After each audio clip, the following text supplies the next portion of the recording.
अभी मैं मौजूद हूँ सिरोही के भीतरी इलाके में, शहर में, छोटी ब्रह्मपुरी में। मोदी लाइन करके एक गली है, वहां पर आपने देखा होगा कि जो जरूरतमंद लोग हैं उनकी सहायता करने कोई नहीं आता, और जिनको जरूरत नहीं होती है उनकी सहायता कर दी जाती है। या फिर आप अधिकारियों के या नेताओं के खास होते हैं तो आपका काम सबसे पहले कर दिया जाता है, अगर आप उनके खास नहीं होते हैं तो आपका काम लटक जाता है। अभी हम छोटी ब्रह्मपुरी में पहुंचे हैं और यहाँ पर जो है वो कविता देवी है। कविता देवी पिछले 4 साल से लगातार अधिकारियों से, नेताओं से गुहार लगा रही है, लेकिन अब तक उनको स्कूटी नहीं मिली। ये विकलांग है, दिव्यांग है, 60% दिव्यांग है।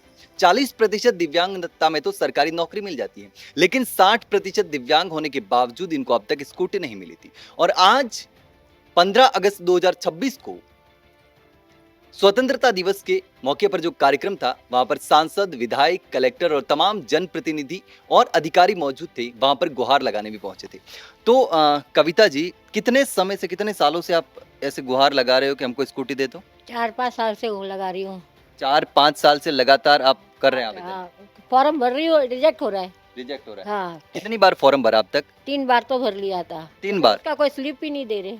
अच्छा, स्लिप ही नहीं दे रहे। हाँ, तो समाज कल्याण के ऑफिस गए थे आप? 1-2 बार जाके आई थी 2 मैं। बार जाके आए? हाँ, तो वहां से आपको क्या जवाब मिलता है, क्या बोलते हैं वो? साइकिल दे देंगे, स्कूटी तो अभी आज फॉर्म भर लेना, लाइसेंस करा देना। लाइसेंस करा देना, हम्म, नहीं तो स्कूटी नहीं मिलेगी। हाँ, तो सांसद या विधायक को आप मिले? आप ओटाराम जी से तो 2 बार पूछी थी। 2 बार बोला? हाँ, हेल्प कर देना, हेल्प कर देना। उन्होंने हाँ बोला है, हाँ। लेकिन अभी तो कोई हेल्प नहीं हुई। तो आज भी आप गए थे वहां पर स्टेडियम जहाँ पर कार्यक्रम चल रहा था, अरविंद पेवेलियन, तो आपको पता था वहां पर सांसद, विधायक और अधिकारी आने वाले हैं? वहाँ पर हाँ, सब आते हैं, सब एक साथ मिल जाते हैं, इसलिए हाँ। वहाँ पर गई थी।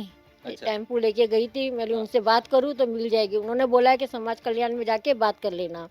अच्छा, तो यहाँ से टेम्पो करके 150 रुपये का किराया लगा करके वहाँ उनसे मिलने गए थे कि हमको स्कूटी मिल जाए, हाँ, लेकिन अभी सिर्फ आश्वासन ही मिला है कि हाँ आपका काम होगा, होगा। जैसे पहले भी 2 बार मिला था। हाँ, जैसे वैसे ही बोला है कि समाज कल्याण में जाके मिल जाना, फॉर्म भरने को वो क्या बोलेंगे पता चलेगा। तो 2 बार पहले भी आप समाज कल्याण में फॉर्म भर चुके हैं, हाँ, तो अब तीसरी बार वापस जाएंगे? हाँ, समाज कल्याण में फॉर्म तो नहीं भरा था, ऑनलाइन से भरा था वहाँ पर। ऑनलाइन से भरा था? हाँ, फॉर्म तो भरा था आपने हाँ, भरा था, और रिजेक्ट हो गया 2 बार? रिजेक्ट हो गया।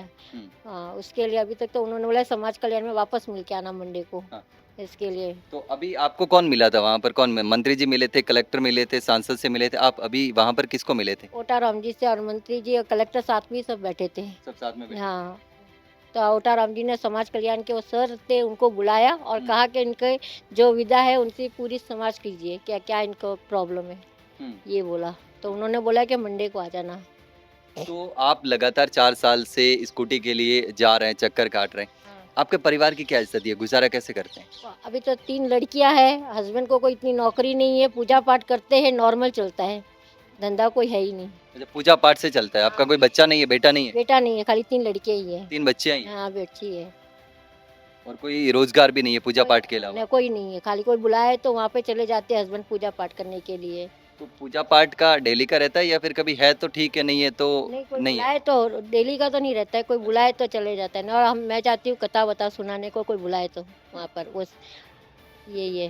तो अब समाज कल्याण के ऑफिस वापस जाएंगे, आज मंत्री से मिले तो आश्वासन मिला है कि आपका काम होगा, वहाँ पर चले जाना। हाँ, उन्होंने बोला है मंडे को जाने के लिए, तो मंडे को मिल के आ जाऊंगी सर से। और क्या बोल रहे हैं सर, मालूम पड़े। बिल्कुल। हम्म, तो ये कविता देवी हैं, छोटी ब्रह्मपुरी में रहते हैं और पिछले 4-5 साल से लगातार आवेदन कर रहे हैं। 2 बार पहले भी सिरोही विधायक और मंत्री ओटाराम दिवासी से मिल चुके हैं। आज भी स्टेडियम जाकर के मंत्री से मिले और वहां पर जो अधिकारी थे उनसे भी रिक्वेस्ट की। तो अब भी आश्वासन मिला है कि समाज कल्याण के ऑफिस जाना आपका काम हो जाएगा। इससे पहले भी आश्वासन मिले थे, लेकिन अब देखना होगा कि जो जरूरतमंद है, वास्तविक, जैसे कविता देवी जैसे लोग हैं जो गरीब परिवार से हैं, रोजगार का कोई सहारा नहीं है, बड़ी मुश्किल से परिवार का गुजारा करते हैं, ऐसे लोगों की सहायता करनी चाहिए। सांसद और विधायक मद से स्कूटियां दी जाती हैं, लेकिन असली जो जरूरतमंद है उन लोगों को सहायता कब मिलेगी, ये अब भी सबसे बड़ा सवाल है कि आखिर जिन लोगों को जरूरत है, वास्तव में जरूरत है, उसके बिना उनका काम नहीं चल रहा, उनकी सहायता कब होगी। लेकिन अब देखना होगा कि कविता देवी को स्कूटी कब मिलती है समाज कल्याण विभाग से, ऑफिस से क्या जवाब मिलता है, क्या उनको स्कूटी मिलेगी या नहीं मिलेगी, ये अब भी सवाल है।